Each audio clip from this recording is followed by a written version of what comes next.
운전을 하다 보면 도로에 종종 공사 중이라는 편말을 볼 수 있습니다. 건물을 리모델링하거나 또 건축 공사를 하는 현장들도 많이 있습니다. 이런 공사 현장 주변은 통행 불편, 또 차량 정체, 공사 소음, 먼지 등 여러 가지 불편한 상황들이 많이 발생합니다. 여러분들은 이런 우리 불편한 상황들이 주변에 여기저기 생기고 발생할 때 그것을 묵묵히 참는 이유가 무엇입니까? 아마도 아직 수리 중이고 미완성되어져 있지만 우리 사람들에게 때로 불편을 주기도 하지만 기다린 끝에 공사가 완성되면 사람들에게 편리함을 주고 유익을 주고 미광상 아름답게 단장되기 때문 아니겠습니까? 우리 좀 전에 우리가 읽었던 말씀, 우리 요한복음 1장 42절 말씀은 예수님께서 한 사람을 부르시는 장면입니다. 또 같은 성경 12장 24절은 공사가 끝나고 자기 자아가 깨트려졌을 때 하나님께서 어떤 일을 행하시는지 또 어떤 일이 일어난지를 보여주시는 도전의 구절이기도 합니다.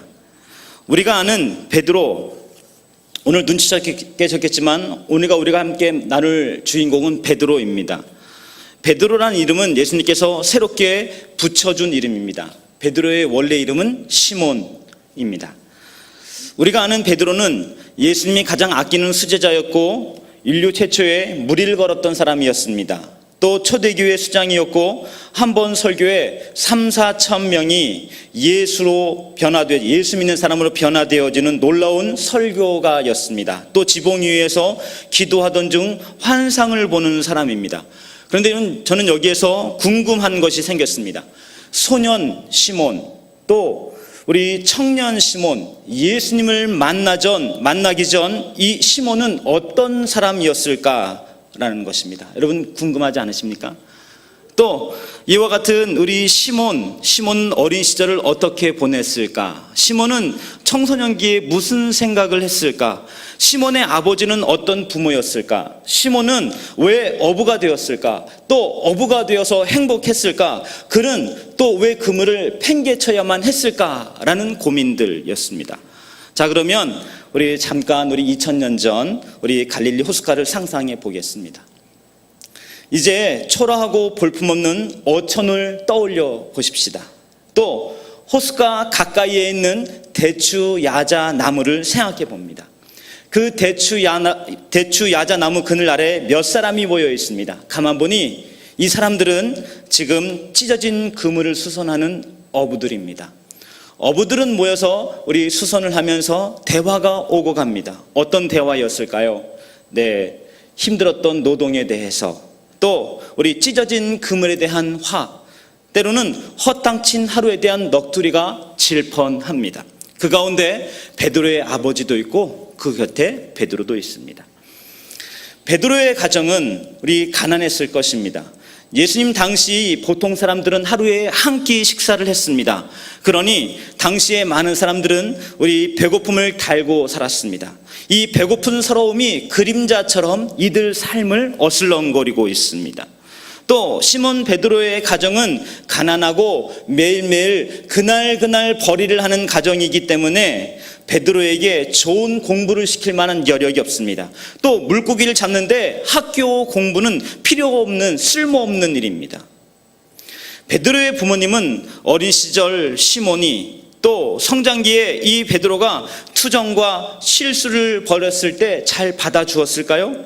아마도 우리 베드로의 종잡을 수 없는 성격, 또 변덕, 이와 같은 것들을 보면 베드로의 부모님은 이 시몬을 충분히 돌봐주지 못한 듯합니다. 또 거칠고 투박하고 불평기 많은 그와 같은 고집불통의 청소년기를 베드로는 보냈을 것 같습니다. 시몬이란 이름은 바람에 흔들리는 갈대란 뜻입니다. 그래서 이제 시몬은 다른 사람의 말과 감정에 쉽게 흔들리는 사람이 되었습니다. 시몬은 어렸을 때부터 갈릴리의 변덕이 심한 파도를 타고 그물질하는 아버지를 보았습니다. 갈릴리의 거친 파도와 싸운 아버지는 시몬의 여린 마음을 보살펴 줄 만한 여유가 없습니다. 매일매일이 사투와 생존의 현장입니다. 그곳에서 아기다툼을 합니다. 그러다 보니 이 시몬의 아버지, 베드로의 아버지는 부드럽지 못했습니다. 여유 있지 못했을 것입니다. 우리 시몬은 아버지의 어깨를 생각할 때 든든함이라든지 의지할 수 있는 존경의 대상이 아니라 나를 통제하는, 나보다 힘이 센, 또 나를 거칠게 다루는 억압의 대상이 아니었을까요? 이런 아버지 곁에서 어깨 너머로 배 타는 법, 그물질하는 법, 물고기 모으는 법들을 배워갑니다. 아버지가 어부이기 때문에 시몬도 그물질을 해야 하는 숙명이 이 시몬에게 따라왔습니다. 이것은 시몬에게 어쩌면 청년의 꿈을 좌절시켰을 것입니다. 그물은 이 베드로에게 꿈을 묶어놓는 족쇄가 아니었을까요? 꿈을 꿀 만한 자유가 없는 한 사람, 꿈을 꿀 만한 우리 청춘의 기대가 없는 한 사람이 시몬이 아니었을까 생각해 봅니다. 호기심 많은 성장기의 시몬은 큰 도시 예루살렘에 가서 세상 경험도 해보고 싶었을 것입니다. 하지만 가족의 생계를 위해서 어렸을 때부터 어깨에 그물을 메어야 했습니다. 좌절이었겠지요. 베드로는 아버지의 성격을 닮아갔습니다. 속담에 욕하면서 배운다고 했습니다. 닮고 싶지 않은 아버지의 거칠고 변덕 많고 욱하는 성격을 복습하듯 닮아갑니다. 반항심만한 애 어른으로 이 베드로는 성장했을 가능성이 매우 큽니다. 어떤 신학자는 베드로를 갈릴리 호수 같은 사람이라고 평했습니다. 갈릴리 호수는 헐몬산 계곡에서 불어오는 강한 바람 때문에 심하게 변덕을 일으키는 호숫가입니다. 잔잔하다가도 갑자기 계곡으로 불어오는 돌충이 일면 우리 엄청난 파도가 순식간에 일어납니다. 많은 어부들이 감당할 수 없는 상황이 도처에 생깁니다. 베드로는 갈릴리 호수처럼 종잡을 수 없는 사람, 상황에 따라 변덕이 심한 사람, 이런 사람이 시몬 베드로입니다. 사실 우리 주변에서 볼 수 있는 사람들입니다. 괴팍한 사람, 고집불통, 툭하면 싸움들을 일으키는 문제투성이의 사람들이 있습니다. 이런 사람들은 가까이 하면 사람들을 피곤하게 합니다. 큰 목소리는 골칫거리입니다. 싸움을 일으키기 때문입니다. 웬만하면 적당한 거리를 두는 것이 좋습니다. 우리가 만나고 싶지 않은 사람, 그 사람입니다. 바로 그 사람이 어쩌면 시몬 베드로일 것입니다. 그런데 이런 시몬 베드로에게 예수님께서 큰 소리로 부르셨습니다. 그의 이름을 부르셨습니다. 또 베드로를 향하여서 손을 내미셨습니다. 초대교회 이후에 예수님의 그 빈자리를 이끄는 리더를 세우고자 예수님은 베드로를 부르신 것입니다. 아직 공사 중인 사람, 손댈 건 많은 사람, 깨질 건 많은 한 사람. 저는 이런 대목에서 예수님을 생각해 보았습니다. 예수님, 사람 봐가며 부르셔야 되는 것 아닌가라는 생각이 듭니다. 예수님, 사람 제대로 본 것인가라는 생각이 듭니다.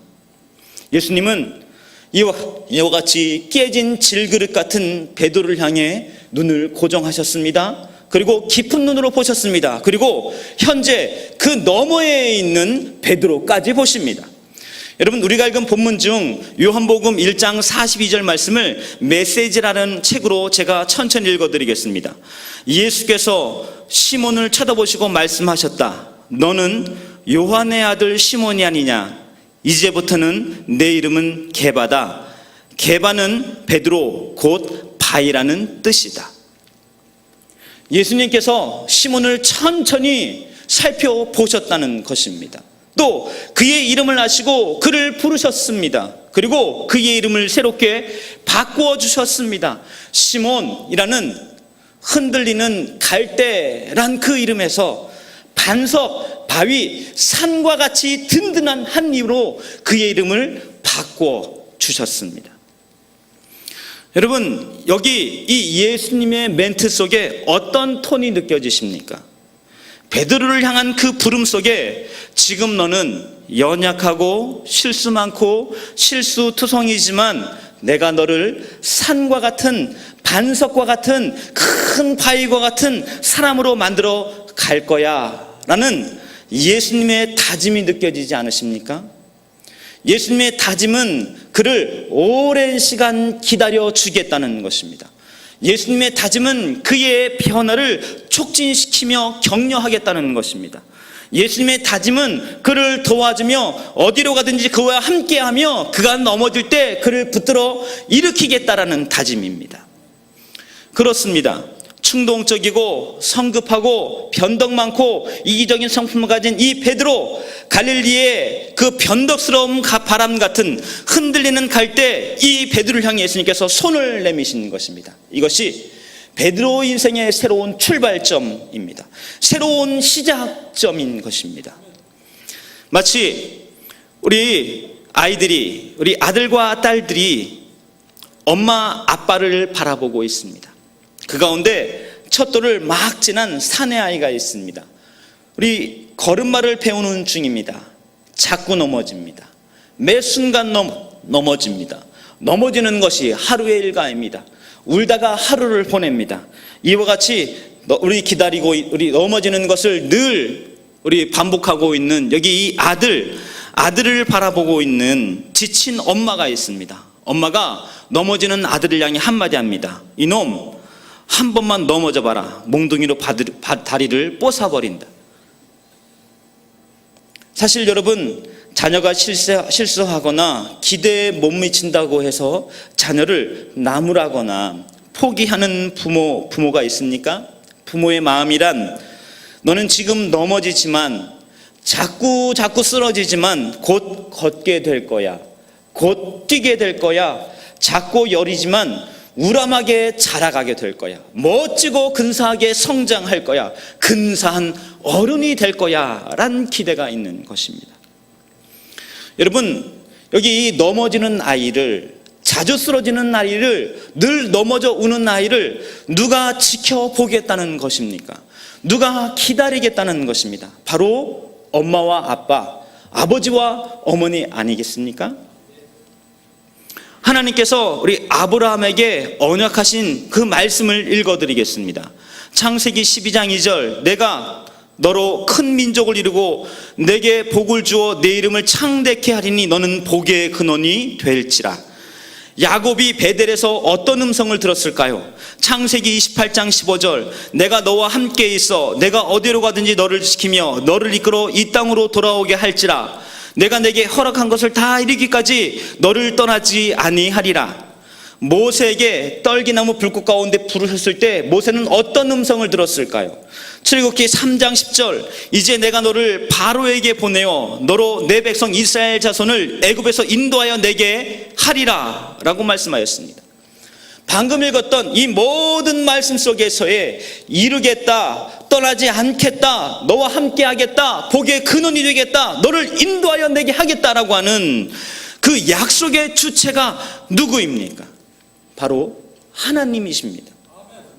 하나님께서 그와 같은 다짐 가운데 우리 아브라함을 복의 근원 되게 하며 야곱을 이끌어 주의 은혜 가운데 세워주시며 우리 모세를 이끌어서 이스라엘 백성을 지도하는 놀라운 지도자가 되게 하시겠다는 그 말씀, 그 다짐, 그 소원, 그 기대인 것입니다. 성경을 보면 우리 예수님은 흔들리며 방황하는 베드로를 찾아가는 장면이 3번 나옵니다.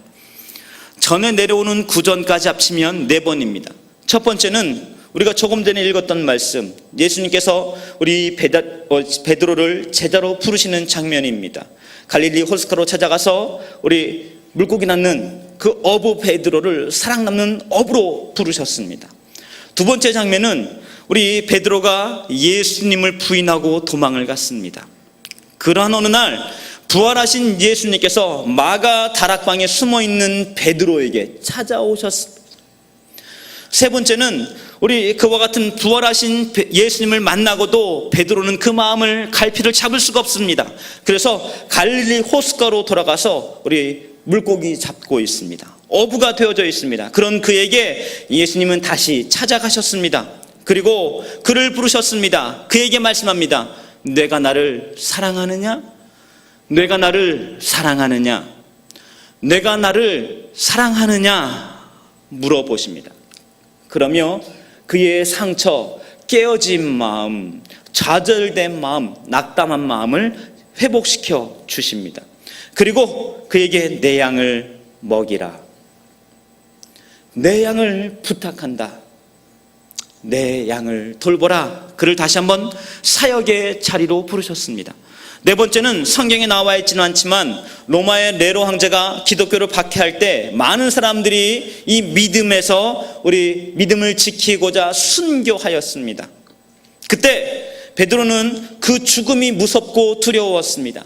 그 비명소리가 그 마음 가운데 날마다 외쳐졌습니다. 그래서 로마 교회와 또 성도들을 뒤로하고 로마를 빠져나갑니다. 그때 빠져나가는 베드로 앞에 예수님은 나타나셨습니다. 그리고 베드로에게 말씀하십니다. 아주 그 유명한 한 대목입니다. 쿼바디스 도미네, 주님 어디로 가십니까? 베드로가 예수님께 묻습니다. 예수님은 베드로를 향해 말씀하십니다. 내가 버리고 가는 믿음의 형제들 로마의 구원을 위해 다시 십자가 지러 간다라고 말씀하셨습니다. 그를 탓하거나 그를 책망하지 아니하고 그에게 다시 한번 삶의 자리, 사명의 자리, 진정한 우리 부름의 자리를 회복시켜주는 자리 되었습니다. 베드로는 회개하고 다시 로마에 들어가서 박해 속에서 성도들을 위로합니다. 말씀으로 붙들어줍니다. 그들을 위해 주의 말씀을 날마다 전하며 기도하는 한 사람 되어져 있습니다. 그러다 붙잡혀 십자가에 거꾸로 못 박혀 죽임을 당합니다. 죽기까지 그는 우리 예수 그리스도가 하나님의 아들 되심과 그리고 우리 이 땅의 구원자 되심을 우리 고백하였고 그 죽음을 당당하게 받아들였습니다. 예수님 베드로를 찾아갈 때마다 베드로는 번번이 실패한 사람, 실망한 사람, 그리고 넘어져 있는 사람이었습니다. 그때마다 예수님은 그를 품으시고 그를 일으키시고 그를 다독이셨고 그를 세워 주었습니다. 내가 요한의 아들 시몬이니 장차 게바라 하리라. 게바는 번역하면 베드로라. 여러분, 이 말씀 속에, 이 메시지 속에 예수님의 의지가 느껴지십니까? 예수님의 다짐이 느껴지십니까? 예수님의 기대가 여러분 느껴지십니까? 여러분, 베드로를 향한 그 사랑과 기대, 우리 초대교회의 맏형으로 세우시겠다는, 초대교회의 수장으로 세우시겠다고 하는 예수님의 그 꿈이 그 짧은 한마디에 담겨져 있습니다. 어제 우리 차스대 캠프와 우리 수련회를 보았습니다.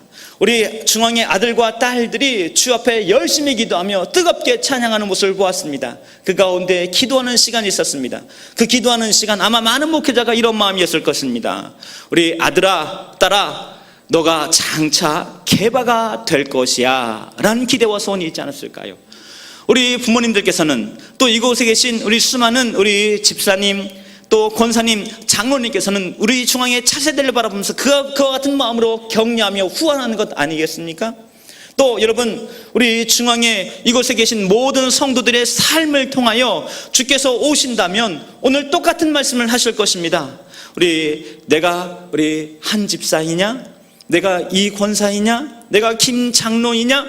장차 게바가 될 것이다 라고 격려하며 말씀하실 것입니다.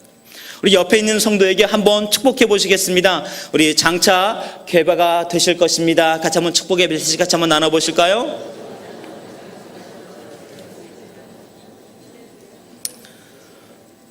게바가 된다라는 것, 반석이 되어진다는 것, 베드로가 되어진다는 말은 우리 나중에 집사님 되실 것입니다, 권사님 되실 것입니다, 장로님 되실 것입니다, 이런 말 뜻이 아닙니다.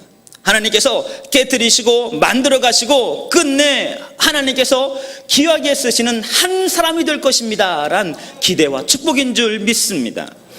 여기 우리가 꼭 기억할 것이 한 가지가 있습니다. 그것은 예수님이 게바가 될 것이라는 기대만큼, 베드로가 될 것이라는 의지만큼, 반석같이 든든하게 세우실 거라고 하는 그 꿈만큼 예수님께서는 우리의 겉사람, 겉인생을 깨뜨리기 시작한다는 사실입니다.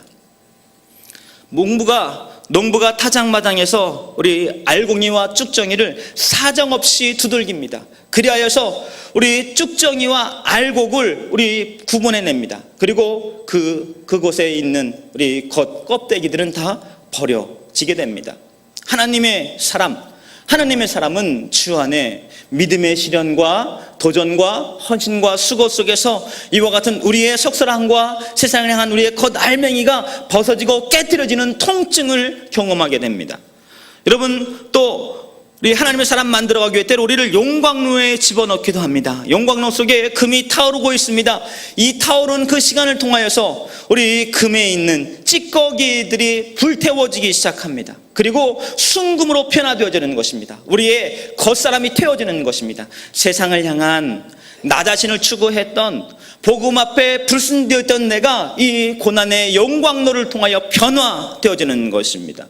여러분, 우리 나를 사랑하사 나를 위하여 십자가에 못 박혀 죽기까지 구속한 이 피 묻은 십자가에 두 손 들고 제가 주 앞에 옵니다 고백하기까지 우리 겉사람, 이 자아의 파쇄는 계속되어지는 것입니다. 마음이 청결한 사람 될 때까지, 어린아이처럼 순전한 사람 되기까지, 세상 가치가 무익한 것 되기까지, 십자가에 피 묻은 복음으로 새 생명 얻고 그 복음을 전하는 사람 되어지기까지 이 자아 파쇄는 멈춰지지 않는 것입니다.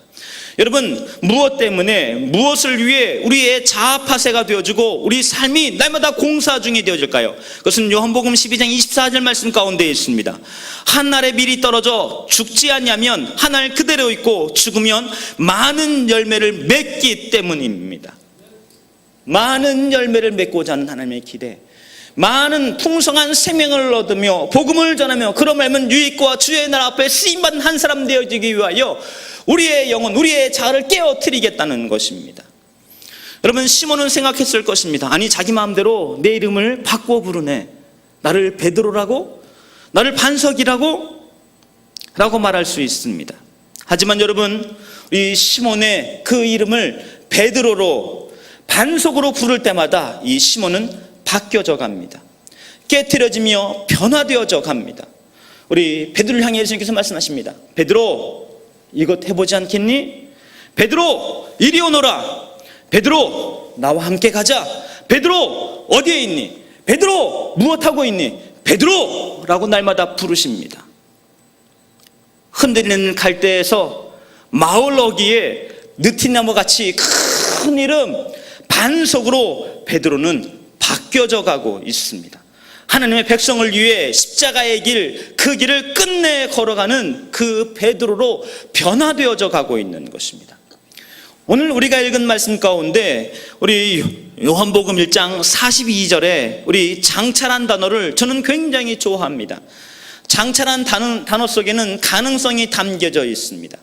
지금은 바람에 흔들리는 갈대입니다. 그러나 장차 그 흔들리는 바람을 견디어내고 바람 속에서 든든한 버팀목된 반석이 된다는 말입니다. 예수님은 시몬을 보며 장차라고 말씀하셨습니다. 앞으로를 바라보시는 것입니다. 지금은 변덕스럽습니다. 지금은 자기 감정 하나 잘 절제할 수 없는 연약한 모습입니다. 무엇 하나 해보겠다고 결심하지만 조그만 유혹에도 쉽게 무너지는 사람입니다. 사실 그와 같은 베드로는 그때만이 아닙니다. 지금의 저를 보아도 마찬가지입니다. 제가 저를 보아도 한심할 때가 너무나 많이 있습니다. 어쩌면 저만의 이야기가 아니라 우리 모두의 이야기일 수 있습니다. 우리의 모습, 우리의 연약함, 우리의 깨어짐, 우리의 부족함, 우리의 이와 같은 우리 연약함들을 잘 알고 계십니다. 이와 같은 우리를 바라보며 현재의 나로, 현재의 우리로, 그때 그 베드로를 평가하시는 것이 아니라 장차 변화될 모습, 장차 바뀌어질 모습, 새롭게 일어날 그 베드로를 향해 예수님은 바라보며 주목하고 계신 것입니다. 장차란 말을 하니 떠오르는 속담 하나가 있습니다. 될성 부른 나무 떡잎부터 알아본다 라고 했습니다. 세상에 될성 부른 나무 떡잎부터 다른 사람들은 정말 있습니다. 도대체 이런 될성 부른 나무가 되면 우리 다른 떡잎보다 얼마나 더 커야 할까요?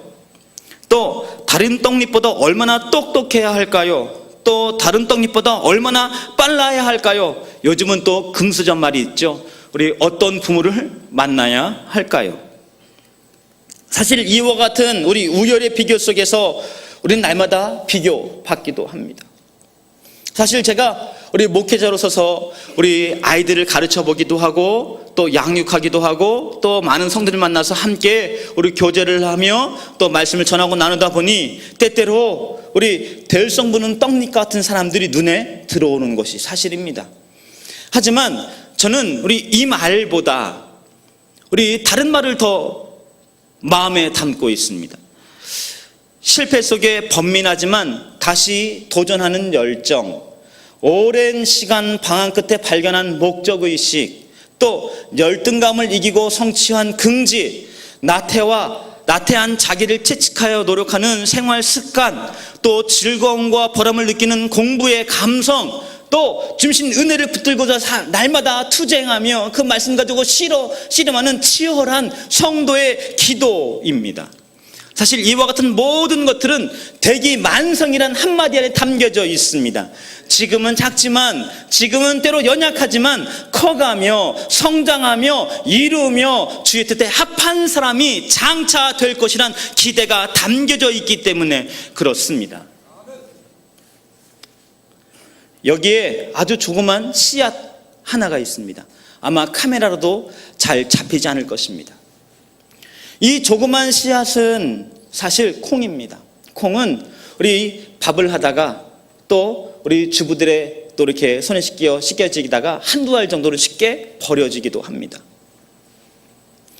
그런데 여러분, 하나님께서는 이 작은 씨앗도 보살펴 주십니다. 이 별 벌려는 작은 씨앗도 땅에 심겨지기만 하면 그 생명력이 작동합니다. 여러분, 이 작은 씨앗을 조금 더 살펴보십시오. 이 작은 씨앗을 조금 더 눈여겨봐 주십시오. 혹시 이 작은 씨앗 안에 보여지는 것 있지 않으십니까? 우리의 눈으로는 보여지지 않습니다. 예수님의 눈으로 보면 보여집니다. 베드로를 향해 내가 시몬이 아니냐? 너가 장차 게바가 될 것이다란 그 눈으로 보시면 보여집니다. 무엇이 보여지십니까? 지금은 작은 조그만한 씨앗에 불과하지만 여기에서 심겨지기만 하면 떡잎이 나고 줄기가 솟아오르고 가지가 뻗고 잎이 우람하게 자라갈 것이며 열매가 맺혀져서 수많은 또 다른 씨앗들을 만들게 될 것입니다. 예수님의 눈으로 볼 때 보여지는 기대, 보여지는 꿈입니다. 주께서 우리 차세대 자녀를 향하여서 우리 이곳에 계신 우리 집사님, 권사님, 장로님, 저희들의 삶과 우리의 인생을 향하여 이처럼 부르시는 것입니다. 작지만, 때로 볼품없지만, 때로 연약하지만 주의 품 안에 심겨지기만 하면 이와 같은 우람한 줄기가 나고 그리고 잎이 자라며 열매를 맺게 되어지고 허다한 씨앗을, 허다한 결실을 많이 맺게 될 것이라 주께서 축복하시는 말씀인 줄 믿습니다. 요한복음 13장 32절 말씀 이렇게 말씀하고 있습니다. 이는 모든 씨보다 작은 것이로되 자란 후에는 나물보다 커서 나무가 되매 공중의 새들이 와서 그 가지에 깃드느니라. 그렇습니다. 하나님께서는 이 작은 씨앗 속에서도 생명의 약동함을 더하여 주셨고 또한 보호하시며 물을 주시며 햇빛을 주시고 키우시며 포기하지 않고 성장시키시며 우리 주의 은혜의 일들을 행하시는 것입니다. 그 가운데 하나님께서 일하시는 것입니다. 하나님께서는 일하십니다. 하나님께서 오늘 시몬을 베드로로 만들기 위해 일하셨던 것처럼 오늘 우리 차세대 자녀들을 주의 꿈나무로 키워가게 일하시며 오늘 이곳에 있는 우리 성도님, 우리 집사님, 권사님, 우리 장로님을 오늘 베드로와 같은 한 이름으로 세워가기 위하여 오늘도 일하시는 것입니다.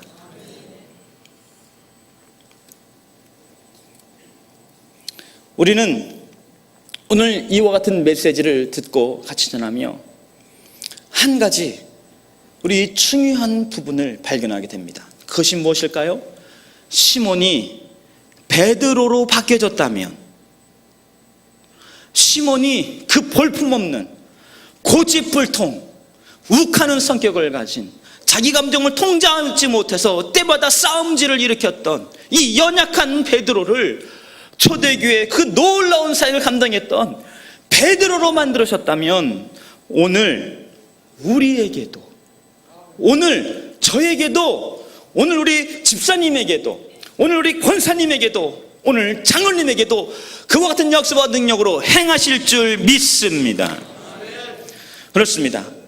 우리는 아직 공사 중인 시몬이지만 우리 장차 주의 나라 앞에 베드로가 될 것입니다. 그리하여 하나님께서 우리의 삶에 하늘의 미랄되게 하시고 그를 통하여 수많은 결실들을 맺어갈 것입니다. 저를 따라 한번 같이 고백해 보시겠습니다. 하나님은 나를 반석으로 만들기 위해 일하고 계십니다. 하나님은 일하고 계십니다. 하나님은 일하고 계십니다. 하나님은 일하고 계십니다. 그렇다면 우리 옆에 분에게 한번 축복해 보시겠습니다. 하늘에 미랄 되셔서 많은 열매 맺는 우리 집사님, 권사님, 장로님 되시기 바랍니다. 한번 같이 축복 인사 나누실까요?